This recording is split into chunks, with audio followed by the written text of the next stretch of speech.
You are listening to The Grandest Tour by the Cycling Podcast. Brought to you by iwoca.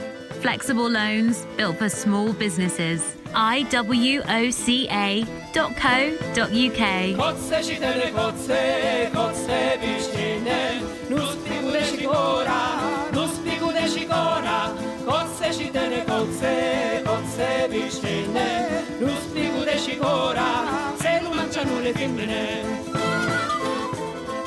Hello, my name's Richard Moore, joined once again by Lionel Birnie. Hello, Richard. Daniele Friebe. Buonasera. With a working computer. And Ian Boswell. Thanks, Richard. Iannaccio Boswelli. Surely. Damn. Yeah, No? I didn't. I'm sure. Just an advance warning. The first time Ian mentions risotto, I'm hanging up. Or pasta. Oh, goodness me. Oh, dear. Sorry again, American audience, all 29% of you who listen to the podcast. Daniel doesn't mean it. It's a He's bit more than joking. that. He has his tongue firmly in his cheek. Oh, Daniel, honestly. Pasta. Anyway, our Ratner's moment. Anyway, you look that up if you don't know what the Ratner's moment is. Anyway, onward with stage 13 of the Giro d'Italia. And, I mean, not really looking ahead too far yet to the Tour of Flanders on Sunday, which I'm going to, but we will have a clip from Julian Alaphilippe's press conference, very amusing clip. We're going to hear again, I think, tonight from James Knox, the latest entry in his diary. But what happened to the sprinters stage today? Wow. Everywhere I looked, it was a sprinter stage today, and it didn't look like much of a sprinter stage to me. Did they miss the memo? Well, yeah. It was flat with two climbs near the end, wasn't it? A bit like a mini Milan-San Remo if you move the finish along to Ventimiglia instead. Because the thing that lured me into thinking it would be a sprint finish was that there was quite a bit of time between the summit of the final climb and the line for everyone to get back on. And I just thought, well, everyone will get back on. Didn't really appreciate just how difficult the two climbs were. The first one was longer and then the second. I think the first one was about 4 kilometres long, the second one was a couple of K long, but they both had very, very steep sections, didn't they? But Richard, got to pick you up because there was a sprint finish. It just didn't feature any of the actual real sprinters. Yeah, you're wedded to the old cycling there, Lionel. This is the new cycling, and we saw it at the Tour where a climb can be at 5 kilometres into the stage, and the non-sprinters teams can use it to get rid of the sprinters or the dangerous riders. It was a fascinating stage actually in the end, and well, in the end, Deceuninck and Quick-Step did an awful lot to keep that front group away and clear of Peter Sagan, Ben Swift, and so on.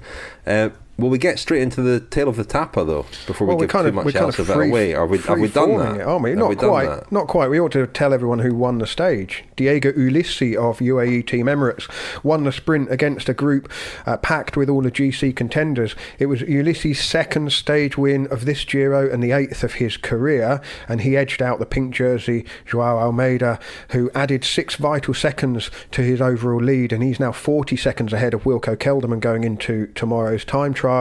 Bora Hansgrohe's Patrick Conrad with third, a bit of a consolation prize for them because there was a group coming up which featured Peter Sagan, Thomas de Gendt, Ben Swift and Davide Ballerini.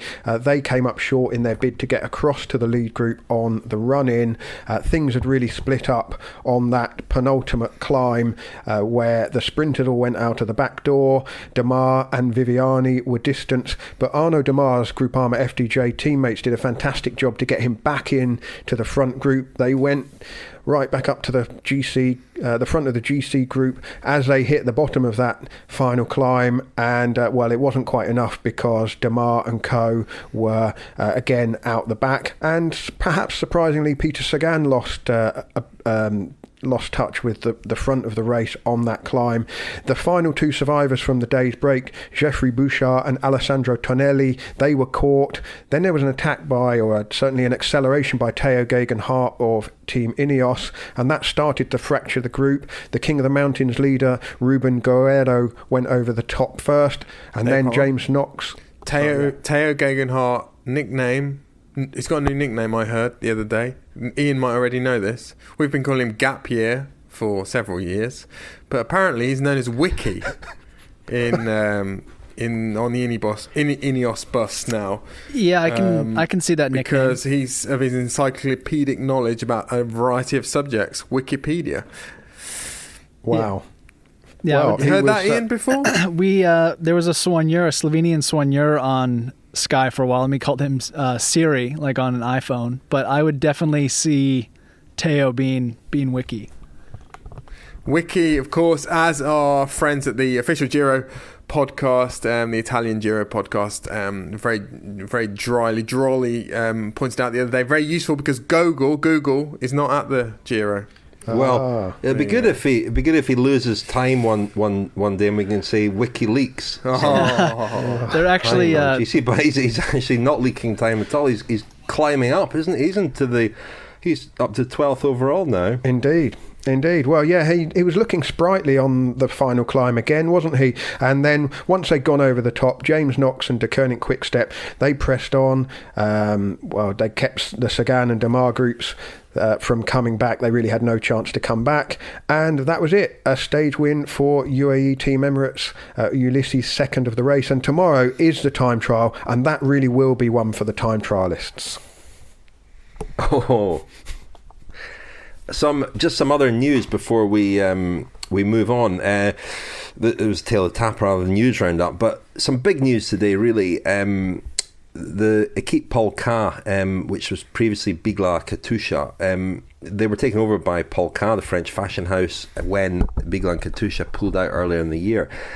And it's all an illusion, it appears. No money's been paid, or very little money has been paid by Polka, and not only is the team sort of struggling on without a sponsor, but the team has gone. The team has closed. The riders are now without a team and can't ride the remaining couple of races at Tour of Flanders and Depana. So a very sad story, and we'll be joined. One of our guest presenters during this block of coverage will be Lizzie Banks, who rides for that team, or did ride for that team. So we'll speak to her a bit more about it, and also maybe find out what her next move is going to be. You are listening to The Grandest Tour by the Cycling Podcast. Brought to you by iwoca. Flexible loans built for small businesses. Join 50,000 customers taking on life's twists and turns and scaling new heights with iwoca. If you run a business, find out more at iwoca.co.uk. iwoca.co.uk. Thanks very much to iwoca, our title sponsor. They've been with us since March, and we're grateful to them for their support. And they support you if you run a small business. Go to iwoca.co.uk to see the information that's there about what they can do to help you in terms of loans and so on, including the Coronavirus Business Interruption Loan Scheme, of course. So iwoca.co.uk for more information on iwoca, and thank you to them. So today's stage, Diego Ulissi, his second stage win. Agrigento was the first, wasn't it? He's normally a rider who sort of specialises on these little uphill finishes. Today it was a pretty select group that came to line, and he was fastest, but run pretty close by Joao Almeida and Patrick Conrad, which was quite a surprise to me anyway. I wasn't aware that Conrad had that sort of finish on him. Almeida's obviously just in great form. But what did you make of the stage? Anything? It was obviously a kind of a battle for the stage, initially to get rid of the likes of Démare and Viviani, and then to get rid of the kind of the sprinters who can hang on the climbs, like Peter Sagan and Ben Swift, who were threats. It was a kind of whittling down process. But did we learn anything today about the race and about who might, contend to win it, and who might go well tomorrow? The my first observation was just how small the peloton is now after a few teams have left the race. It's incredible to see, there's a breakaway of 5 or 6 guys up the road, but to see how small the peloton actually is. And the stage today reminded me of like a traditional Italian under-23 race when there's 120 some odd K of just flat roads and nothing. And then you hit the final and you have these ridiculously steep climbs. And yeah, it was an exciting finish for what was a relatively uneventful first 90% of the race. Well, Rich, the only thing that's preventing me from saying this already is that I'm slightly intimidated by being in the presence of a former World Tour rider, Ian. But these are my former these are my former training roads. The Colli Euganei when I lived in Padova. This is the private gymnasium when of cyclists in Padova. Everyone heads out from the city into this little sort of very very small cluster of volcanic hills, and I must admit I'd never done, certainly it was the first of the climbs today. I didn't know it, and I'd never done a climb that hard in that particular range of hills. They're usually quite benign. But I guess as far as the course is concerned, what it showed, I suppose, coming after the stage that Sagan won the other day to Tortoreto Lido, is that we always look at the altitude gain in stages, or we do nowadays, and really what matters is the altitude gain in the last 30 or 40 kilometers, not the rest of the stage, in terms of creating a spectacle, and even creating a race where the GC riders sort of come to the top and can cause damage, can create time gaps. It's not always like that, I know, but it's been a bit of a pattern this year, partly by virtue.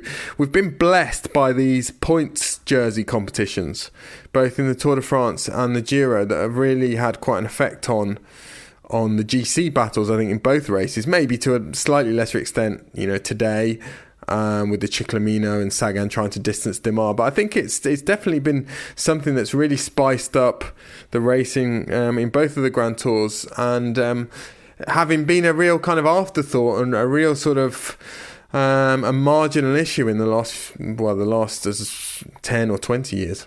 On that note, chaps, I mentioned the Ciclamino jersey, and of course the current custodian is Arnaud Démare, and we've been hearing throughout the Giro, haven't we, from his lead-out man, Jacopo Guarnieri, and we'll hear from him again now. So, here we are. I'm on my way to the auto. It was a long transfer today after the stage. Definitely wasn't an easy one. Well, we could split the stage into 2 parts. The first was really, really quiet. Headwind and super nice roads, and the final 30k 40k that was really, really hard. We knew it was a bit complicated for us to stay in contact with the main peloton, but we know also that our main contender was Peter, because actually, obviously he's looking for the Ciclamino jersey, but well, I would say he was so focused into dropping us that at the end he opens up a nice way, a red carpet for the GC guys, because he went so hard on the first climb, and then on the second, all the big guys, all the big names up there in the GC as well with Ulissi, they were feeling so good, and they see the opportunity to shake things in the head of the peloton, and they did. So yeah, we were not really confident for our results for today's sprint, because we knew it could have been pretty difficult to have a sprint. We were just looking to maintain a decent gap in between us and Peter, and actually it turns out pretty good, because we even got 1 extra point in the intermediate sprint. So far was a nice day. And tomorrow it's we're really happy there is a time trial, so it's not like a rest day, but for us it's a little bit easier, because yesterday, that was a horrible day. It was super cold and super hard climbs, and Gruppetto was made under 10k to the finish. So yeah, it was pretty long day. Let's hope to have a nice dinner. That's, of course, we don't, because we have our own chef. And yeah, not much to say. I think the tiredness start to start to be there for everybody because on the paper this stage was looking hard, but still something for the sprinters, and at the end there were just 20 riders up there, so that says a lot how hard was anyway the first 2 weeks, even though like on the TV or on the map it seems like way easier, but it isn't, and especially the meteo is start to be really cold, and I heard, I didn't check because I don't know, for the lucky. I didn't check yet the forecast for the next week, and I hope just this stay dry because even today was really, really cold. Actually, we were lucky it was not raining, and let's see what's coming next. Tomorrow, I will be one of the first to start, gladly. So I have plenty of time to enjoy the GC guys, going a block over the parkour, and for me it was just a survival camp tomorrow and another time. So see you soon. Ciao. Yeah, well, we all thought that Sagan was going to have another stage victory. I certainly did. We saw my former teammate, the young and tiny Matteo Fabro, rip it up on the penultimate climb, and I was really thinking that Fabro was going to keep the pace high, and Sagan was going to actually be able to go after a stage victory.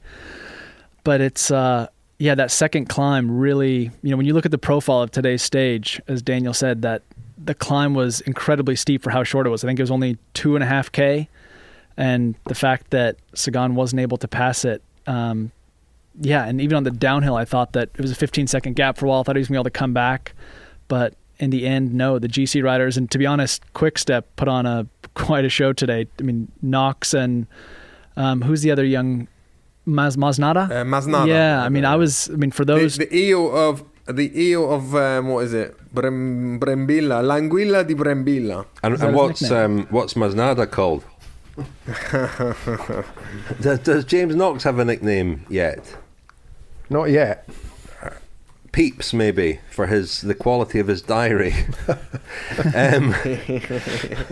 Well, just watching the stage, I actually have a question for you, Daniel. What's the deal with the Italians loving the slow-mo playback of oftentimes something that's completely irrelevant to the race? Oh, I don't know. I've noticed that as well. And you're looking for what it is that they're actually playing back, and you can't find it. No, today there was just a video of a guy walking in the feed zone, and I was like waiting for him to trip or something, but nothing happened. Ian, I was going to ask, you mentioned Matteo Fabro. He's been quite a revelation, really, of this Giro, but does it surprise you? It's funny sometimes. I remember a couple of years ago watching a stage of the Vuelta with Fran Reyes, and Richard Carapaz was on the attack, and Fran knew Carapaz pretty well, and had just never seen him at the front of a race like that before, and he was pretty shocked. What's it been like? Did you see these performances coming from Fabro, or has it surprised you?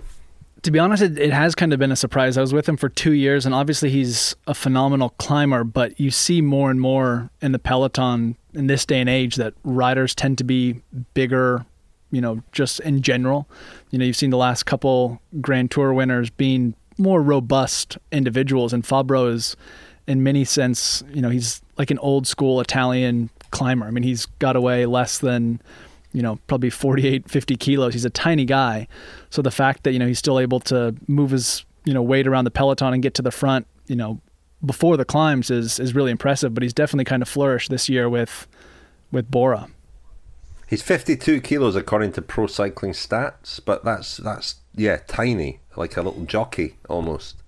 There was one point today when Sagan was tucked in behind him on the climb. I think Sagan got down in the drops just to try to get a bit more draft. And it, on TV doesn't really show it, but if they were to stand next to each other, I mean, Sagan would look like Fabro would be his breakfast. Maybe Sagan didn't even realize he was there and thought he was on the front. Possible. Can I ask Ian about Ryder? Yes. Ian, the stage winner, Ulissi. Now, we discussed him obviously after his first stage win. 8 stage wins, I think, now as of today.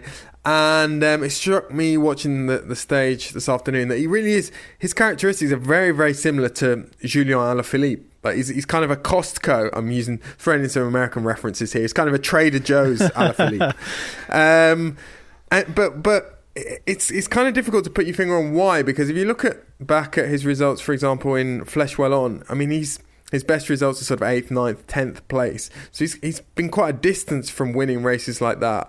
And, it's probably just simply a question of quality, and he's simply not quite, he's a few percent inferior to Alaphilippe. But what have you made of him, both watching him, in the Giro and also riding alongside him in the peloton? To be quite honest, he's a rider that clearly has had good results over his career, but he's one of those riders, for some reason, that he's never really talked about all that much within the peloton, or when, in team meetings, people aren't saying, "Oh, we have to watch out for Ulissi today." And you see his track record at races in Italy, and it's, he seems to really shine racing on Italian roads.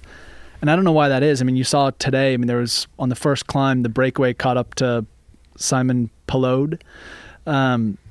And he the road's so narrow that he stopped and got off his bike on the side of the road so the peloton could pass. And I wonder if it's a case where Ulissi spent so much time, riding and racing in Italy, and the fact that the roads there and just the style of racing is different enough than racing in France or Belgium, that he's possibly just more, in tune and adept to racing those roads. And who knows? Italians love their food. Maybe it's a dietary thing. When he's in Italy, he's got good pasta.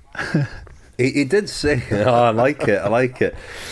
Does he like risotto at all as well, Ian? God, no, but he did say in Agrigento, which was the same day as Liège-Bastogne-Liège, wasn't it, that would be the race he would most like to win. So it clearly isn't down to desire. It's more, I don't know. He's actually had a really good season this year. He's also a rider who's spent his whole career in the same organisation, Lampre, which has become UAE, and it just made me wonder today if he ever had, I don't know if he's ever had the opportunity to move to De Koning Quick-Step, but what they might have made of him. He's got the same coach as Pog. Inigo San Milan coaches just, I think, 4 riders on that team. Pog, Ulissi, Rui Costa, and one other who I cannot remember, but I'll find out. Just a mention for Simon Pelot, who was in the break when they were caught. Ian mentioned it. He actually pulled into the corner, right in the corner, to let the rest of the group go past, because the road was pretty narrow. He actually got off his bike, or stopped with his bike, and gave a little round of applause as the bunch went past, and retweeted a video of him doing that, saying, he's always wanted to watch the Giro, or a nice day out watching the Giro, or something like that. That was quite a nice little moment. Brandon McNulty is the other rider that San Milan coaches. Yeah, and he was quite good today as well. He did the lead out for Ulissi, and he's really kind of come to the fore in his first Grand Tour. The Cycling Podcast is supported by Science in Sport. Science in Sport. Fueled by science. Thank you very much indeed to Science and Sport for their support of the Cycling Podcast. If you would like 25% off, that's 25% off all your Science and Sport products, go to scienceandsport.com and enter the code, Ian? SISCP25. You see, Daniel, it's really not that difficult. Yeah. Oh, so he wasn't paying attention there. Thanks to Science and Sport. And another announcement regarding Stacey Snyder's beautiful mugs. Her final batch of Grand Tour mugs go on sale on Tuesday, the day that the Vuelta gets underway. They're lovely. Well, they've got red in them for the Vuelta. They're very nice. And no doubt they'll sell out again very quickly. They're raising money for 2 good causes, the Bahati Foundation in Los Angeles and the Black Cyclist Network in the UK. They go on sale at 10 a.m. US East Coast time, 3 p.m. UK time, and 4 p.m. Spanish time. Go to Stacey's Etsy site to try and get your mug. And they've always gone very quickly, and we're grateful to Stacey for her hard work. So get yourself a mug by going to Stacey's Etsy site. There's also details about that in our newsletter. You can sign up to our newsletter at thecyclingpodcast.com.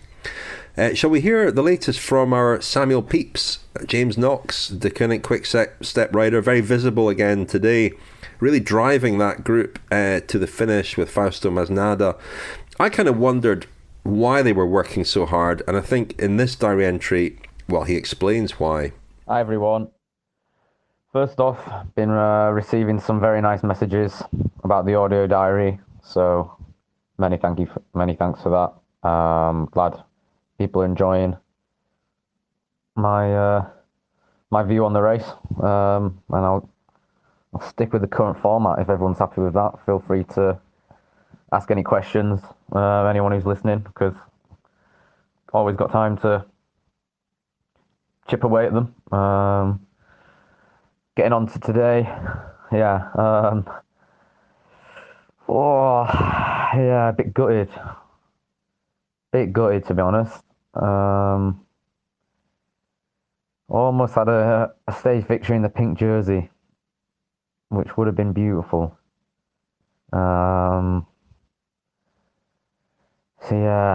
Struggling to get over this one, as is life, We'll come back tomorrow, but yeah, shit. Oh, I really thought we were gonna win. I was ready to post up and put my hands in the air when I saw them opening up, but yeah, just didn't get around, did he? Half a wheel in it at the end, but yeah. Other than that, I think we can say what a team performance. Pretty young team. Not a GC team on paper, but here we are. Didn't really have big ambition for the day either. We just sort of, play by ear. If they tear it up, they tear it up. We've got different options.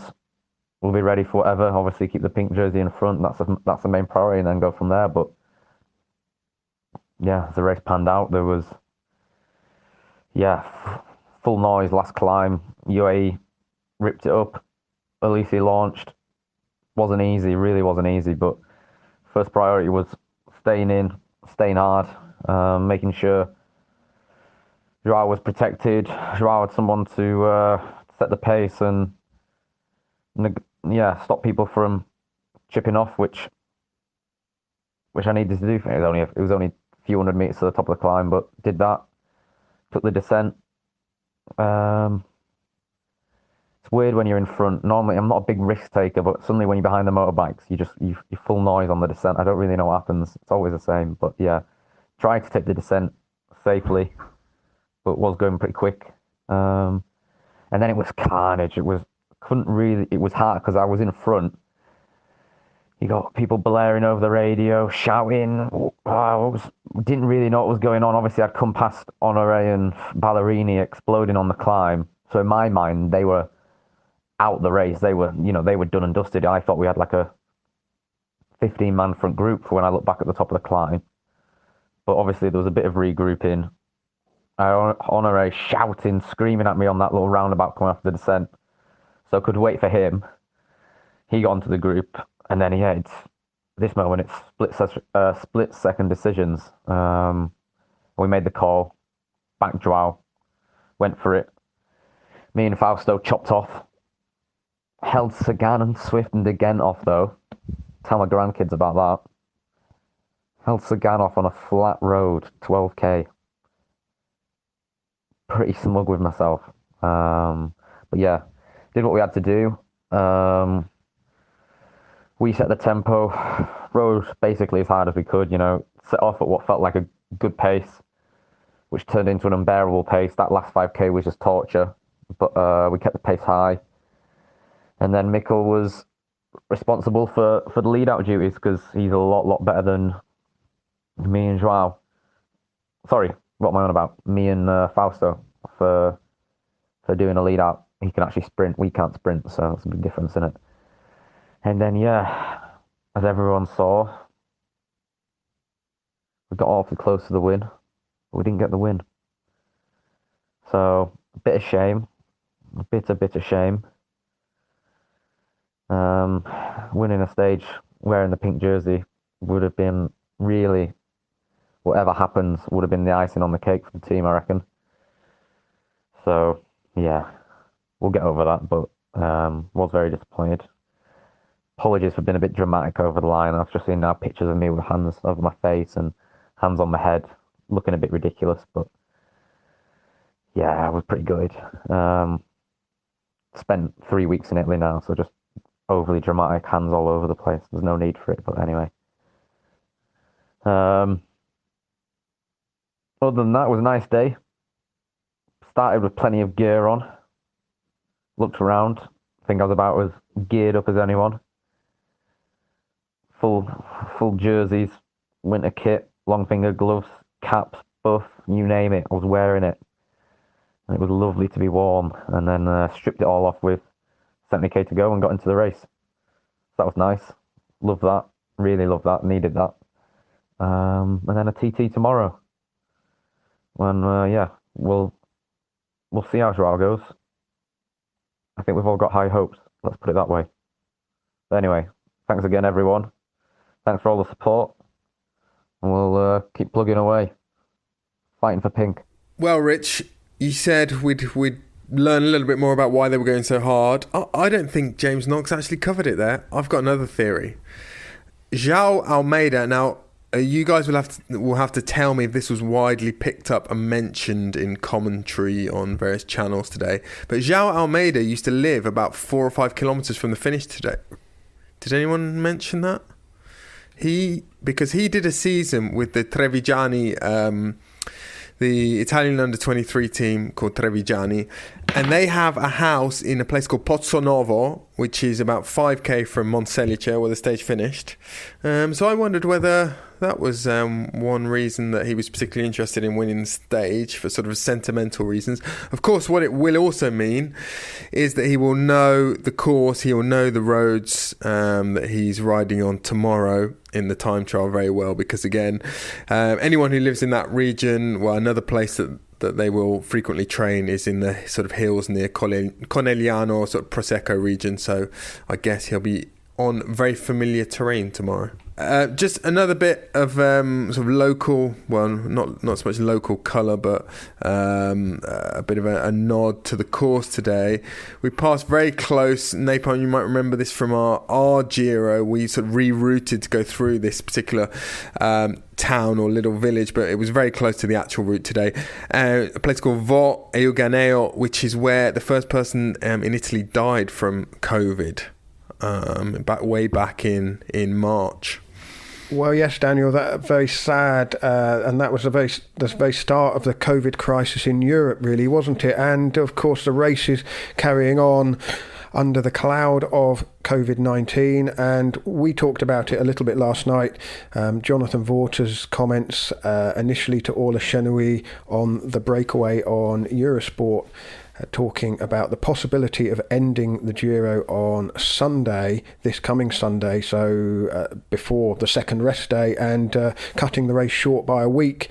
And it's not garnered universal support at all, has it? It's not really an idea that has been picked up by anybody. Quite the opposite, in fact, today, Daniel. No, chaps. I mean, you'll have to briefly tell me what you guys thought of it and what you guys said last night. We didn't listen to the podcast, Daniel. Sorry, Rich. I've been replacing my computer today. It's been tough. It's been a very tough day. I'm nursing a cold. I was nursing a cold that was the legacy of my time with you on the Giro. So it's been a battle. Oh wow. Well, I mean, it's interesting. Vaughters said today that even his own riders were not behind the move to cancel the race on Sunday. He said they want to carry on racing. I don't know. It seems a bit. Well, we said last night that if he wanted to withdraw the team, he could, and perhaps without penalty, and in these circumstances, if he's worried, because the concern he says he has is for his riders' health, which is absolutely fair enough. But if that's the case, doesn't need the UCI to make a decision on it. Could just withdraw the team. I don't know. I mean, as I said last night, I swing one way and then the other with this, because Michael Matthews, for example, I mentioned this last night. He's put a video message up tonight. He's had 2 negative tests for COVID now since having a positive one. So this, idea or fear that we had that Sunweb were perhaps the next team to fall, with perhaps cases multiplying in that team. Well, if there wasn't a case there in the first place, then that seems unlikely. So some of the fears have kind of dissipated a little bit this week. I mean, I personally thought it was tactless is the word that I would use. It's a bit like when someone buys you, or I don't know if this has ever happened to you, when someone buys you a self-help book for Christmas, but not a self-help book. Never been bought one of them. Not a self-help book that's about self-optimization, more in the sort of self-laceration vein, a kind of, you're a really bad person, here's 10 ways to change, that kind of thing. I am getting some good Christmas present ideas as you talk. Yeah. I'm ordering 3 I of really those. didn't think it was. Well, I really didn't think it was Jonathan Vaught's place to make suggestions about what the other teams should be doing, unless his advice and his expertise is coming from a world-leading virologist, which I don't believe is the case. I think this was the opinion of his head of medical at the team. Well, all the teams have their own doctors, and they're neither more nor less qualified, I don't suppose, than EF Education. So, yeah, I thought it lacked sensitivity, and it was also.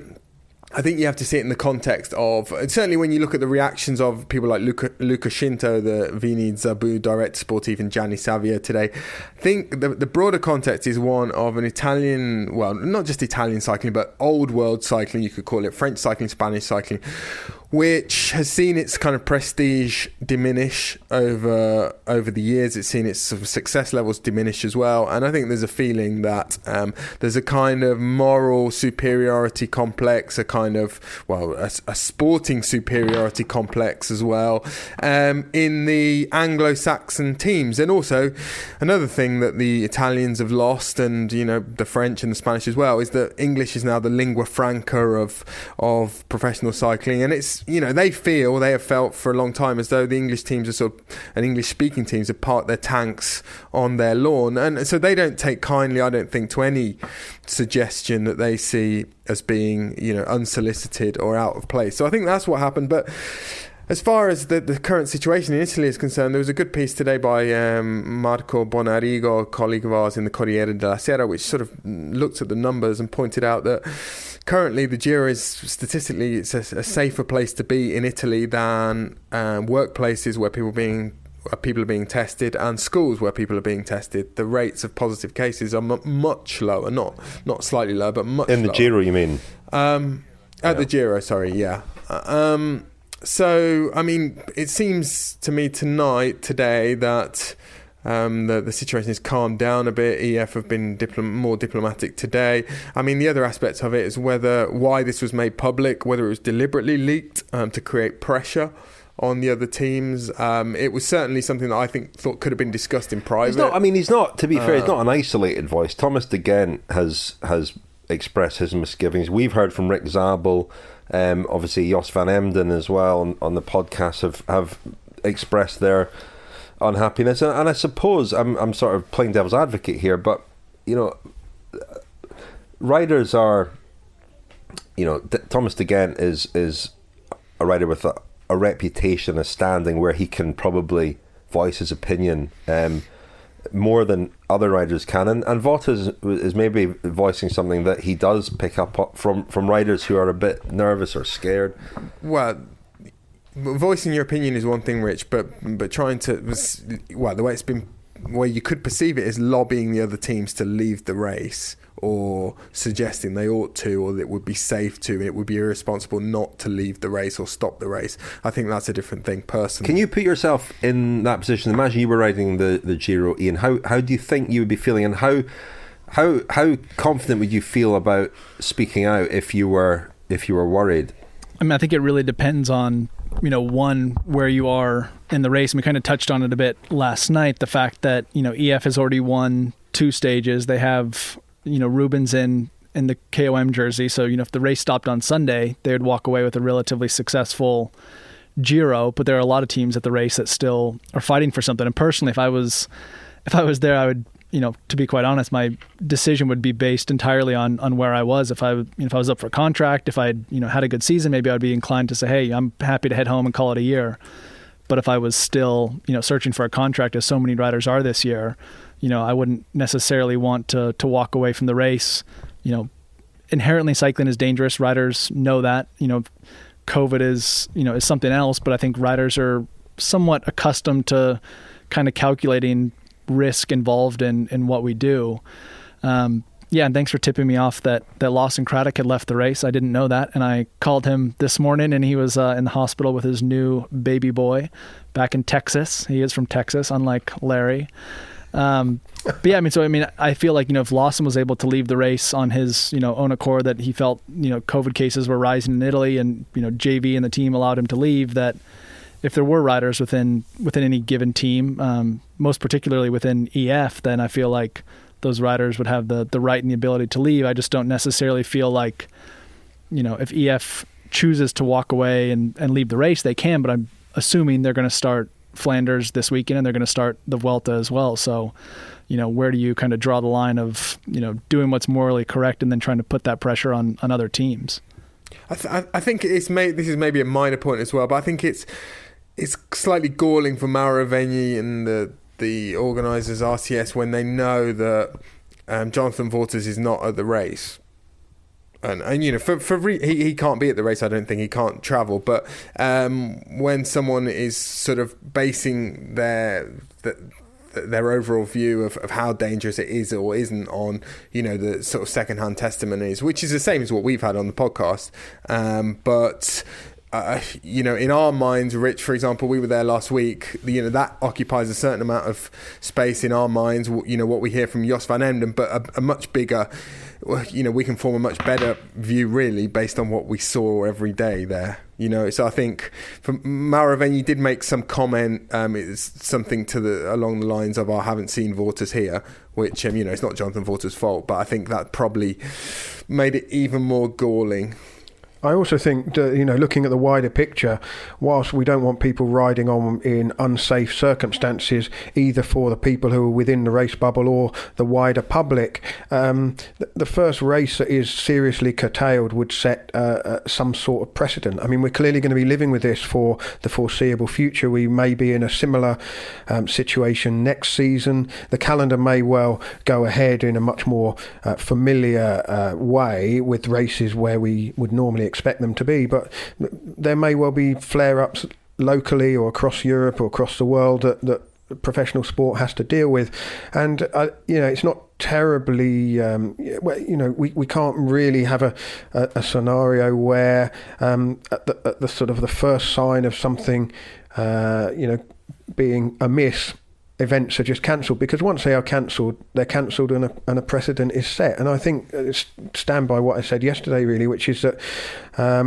whilst it's relatively under control and lots of regular life is going on in Italy, as close to normal as is possible, it seems that the best thing is to take it one day at a time and judge it. The people who are running the race make the decision together with local authorities to see whether it's right to continue, and when they say it's not right to continue, that's when the race should stop. Just a final thing I'd say, just to break it down to very, very simple terms, is that we often talk on the podcast about Italian hospitality, whether it's in restaurants or hotels, and as far as Mauro Vegni and as far as the likes of Luca Scinto and other Italians are concerned, EF and foreigners that come to Giro, they're guests. And this reminded me a little bit of the restaurant critic A.A. Gill. I remember a column he once wrote about dinner parties, how he hated dinner parties because often the food was terrible. And he wrote about the occasion when he'd walked out of a dinner. He'd first complained at a dinner party, and then when the food came back and it still wasn't to his satisfaction, he'd walked out. Is this the equivalent of Jonathan Vaughters serving a plate of pasta with the sauce just piled on the top? Yeah. A.A. Gill and Jonathan Vaughters, not a million miles apart in some ways. I'd say that as a huge admirer of A.A. Gill. Sadly, passed away a couple of years ago, but I thought you were going to say huge admirer of Jonathan Vaughters then. And that was what you were supposed to say. The implication is we all admire Jonathan. We can disagree. We can disagree on on. I was just going to mention Tour of Flanders. I mean, you mentioned Tour of Flanders, and I think I don't have the facts to back this up, but my impression is that there are more cases in Belgium than in Italy at the moment. And as you say, they are starting Tour of Flanders. But I was just curious, just a little sideline. most American riders are linked with EF at some point because it's been the kind of the standard bearer for American cycling for a long time. As Jonathan often says, it's the longest running US professional team in history, I believe, his setup. Did you ever come close to joining that team? Was it ever a possibility, Lionel? Ian? Ian? No, I actually never. I think maybe I exchanged like one or two messages with JV. But no, I never actually came close to riding with that team. And for better or worse, did you I've been upset told, him on Twitter?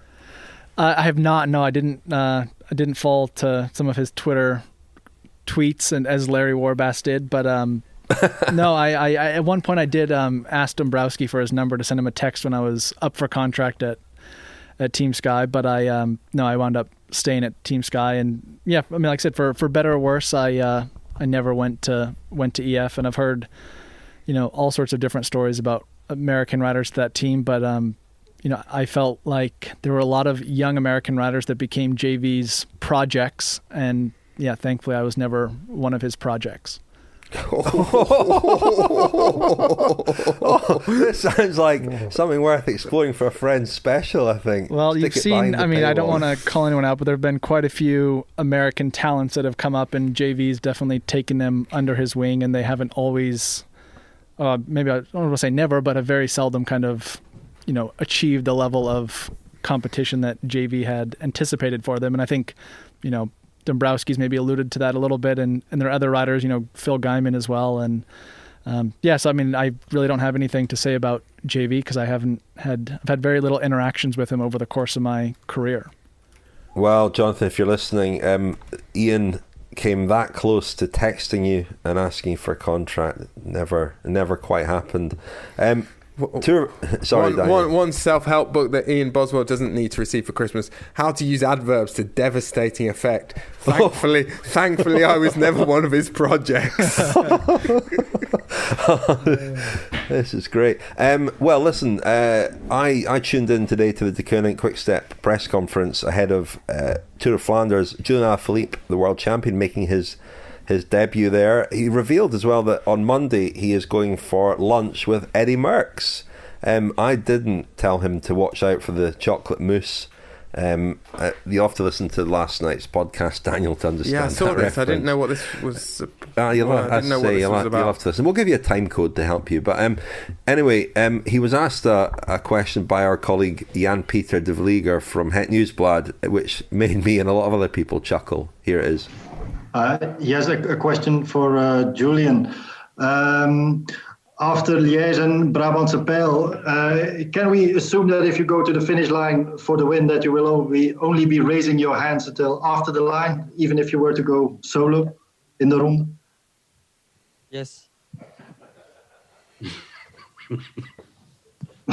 Well, I said the question made me chuckle. It didn't make Alaphilippe chuckle. He didn't have much of a sense of humour about the now famous incident at Liège-Bastogne-Liège where he stuck his hands up too early and Primož Roglic came past him, and then he almost did it. Well, he did do it again at Brabantse Pijl, but just held on.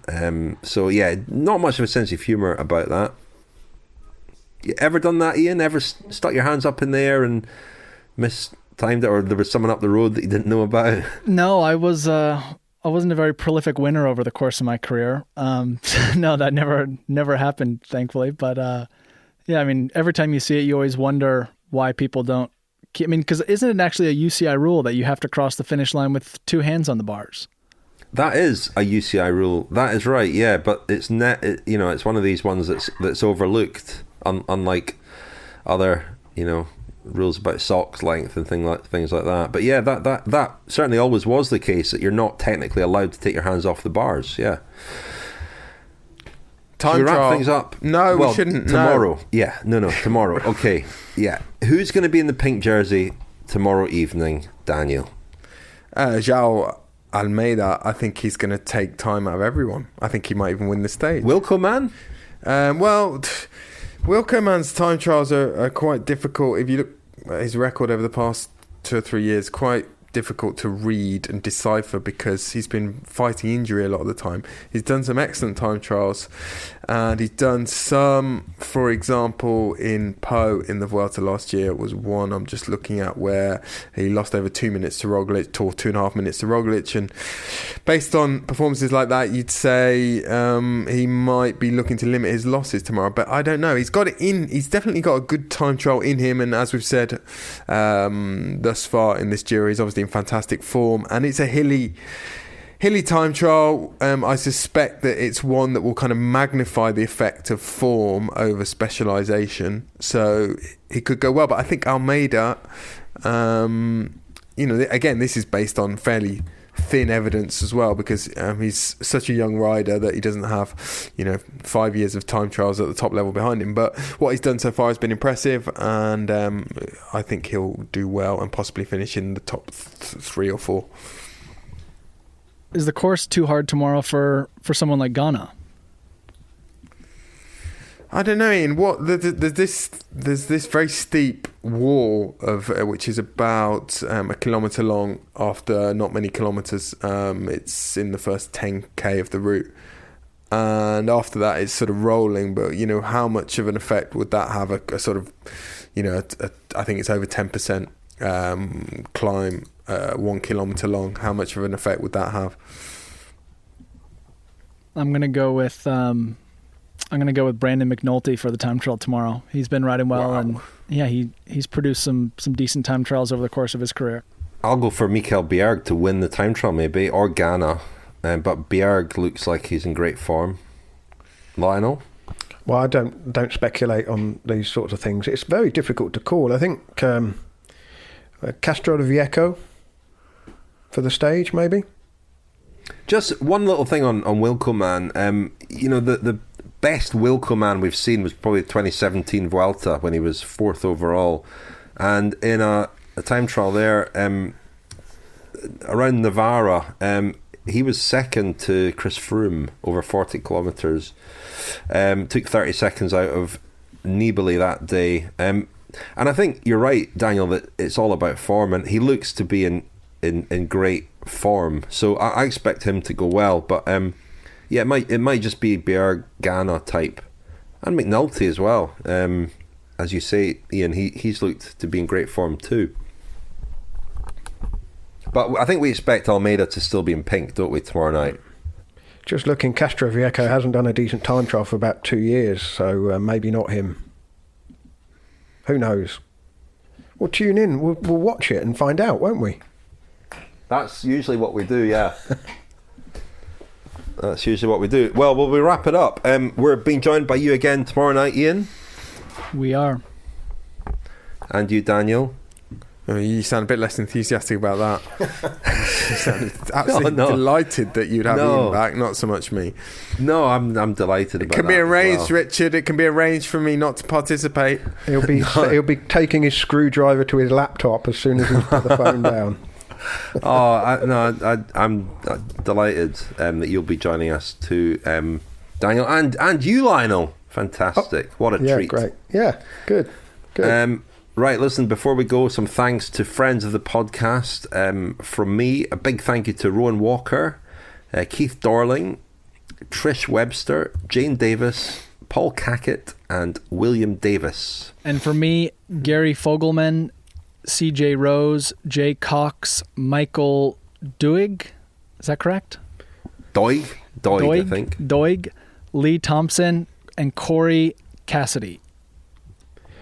And from me to T. Stainthorpe, David Malloy, Mark Duffy, T. Trotman, Diane Stallwood, and Alfredo Gizolt. And I actually know Paul Cackett in real life. So hello, Paul, if you're listening. I'm pretty sure T. Trotman will be Toby Trotman, who we also know, publisher. Of course, yeah. Publisher of our book, The Grand Tour Diaries. Hello, I actually Toby. have a question. I've been paying my £15 a year for 3 years now, but I've never heard my name being thanked. And Ian Boswell. There we go. And from me to Julian Moore, Stuart Trimby, Jonathan Cox, Antonio Gord, possibly, A. Lacey, and Jerem Collier. Thank you, fellas. Thank you, chaps. Thank you. Thanks very much, Rich.